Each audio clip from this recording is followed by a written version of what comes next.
Hey, today I'm in the studio with Tracy and we're talking about fighting in front of our kids. Should we do it? What do you think most people would say to that? Most people would say absolutely not. Yeah.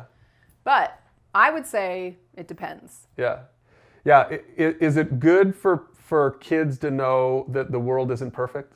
Yes. And I think it's good for our kids to see us passionately talking through things and coming to resolutions. Right. So it depends on how you fight. Yeah. Which is what we need to talk about. That's good. All right, so let's first talk about some unhealthy fight patterns, and then we'll end with the good stuff. So what are some ways that people fight? It's not good to do this in front of your kids. Yeah, if you are yelling and screaming at one another, where you're not even listening, you're not having a conversation, you're just yelling at each other, that's no good. Yeah. If you're using foul language and calling each other names, Yep. That's not appropriate. Your kids don't need to see that. So all of that would be escalation. That's one way people fight is they escalate. Yeah, That's yeah, not yeah. healthy. Right. Yeah. It also wouldn't be healthy for you to just throw your hands up in the air and say, forget you, I don't care, whatever, and just walk away and stop having the conversation. Yep. And or invalidating. Some people are very passive aggressive. Yeah. They fight, maybe they control their temper, but they fight with their harsh words or their mean words or oh yeah, like saying something like, you're ridiculous. Yeah. Yeah. Here we go again. Those Right. are all very passive aggressive words. And those people might say, "Oh, I don't fight in front of our kids." Right. But that's fighting. Right. Right? And that's unhealthy fighting. Yeah. Right? So those are the kinds of things that are not good to model for our kids. That's Right. not productive for them to see that. But then on the other hand, withdrawing is another unhealthy way to fight. And again, then you're not ever showing when you withdraw, it's your way to fight someone. Is just remove yourself. And so just always withdrawing yourself, sweeping it under the rug, never dealing with it is, again, an unhealthy way to try to resolve conflict because the conflict never gets resolved. And then your kids grow up sweeping everything under the rug. Right? Well, and think about that as parents. I can't stand it when my kid's like, whatever, mom, and walk away. I can't stand that. Right. So they probably get that, though, from seeing that between mom and dad. Right. It's just not a good way to be. Before we get to the healthy things, what is it? What typically in your experience, what does it mean if a couple never fights?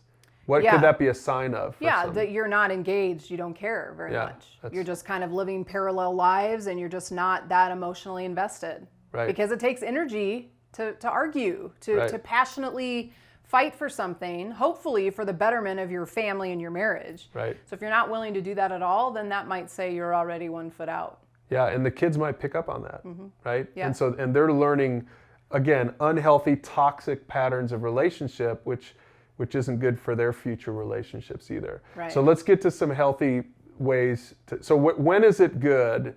Describe a good, healthy way to fight and interact at home in front of your kids. Yeah, I think if something comes up at dinner and mom and dad aren't exactly on the same page, I think it's great for your kids to observe how you calmly can state how you feel about something and why you passionately feel strongly about your opinion. But you do it in a calm fashion and you're having a conversation. You're speaking, your spouse is listening, and then you're taking turns. Yeah. You're respectful. Right.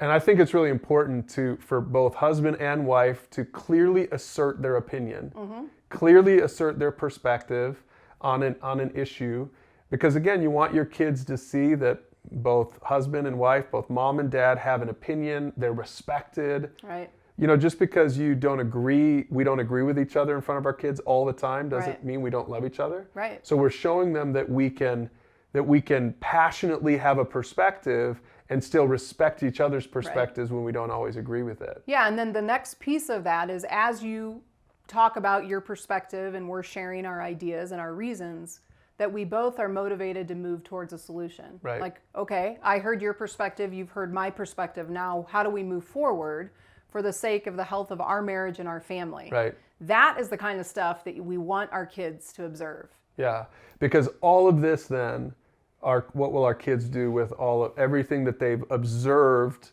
not what they've read about, but what they've observed from mom and dad, how that impact them? Oh, I mean, that's who they're going to become in their relationship as an adult. Yeah. And they're going to either look at conflict as something that you run away from and avoid at all costs because it was a disaster between your parents. Right. Or they're like, you know what, I'm not afraid of conflict. Conflict can be good because it moves us towards solutions and resolution. And It makes them healthier adults. I think about our own kids, and I think, because they've seen us arguing, fighting in a healthy way, for the most part in front of them, I think they now know what a healthy relationship looks like. Right. And I think they also now know what an unhealthy person looks like, what a toxic because when they see that toxic person, they're going to say, all right, that's not a person I want to be around, right? So I think it's a safeguard for their future. Our hope is it's a safeguard for their future relationships, when they find that husband and wife, that they're going to have, every chance that they can to have a healthy marriage like ours. Yeah. So make sure that you fight in a good way, and then that's going to be good for your kids. But it depends. If you're not healthy and you're fighting, go get some counseling and figure that out. Yeah, that's good. That's good. We'll use the questions below. Talk about this with a group or a mentor.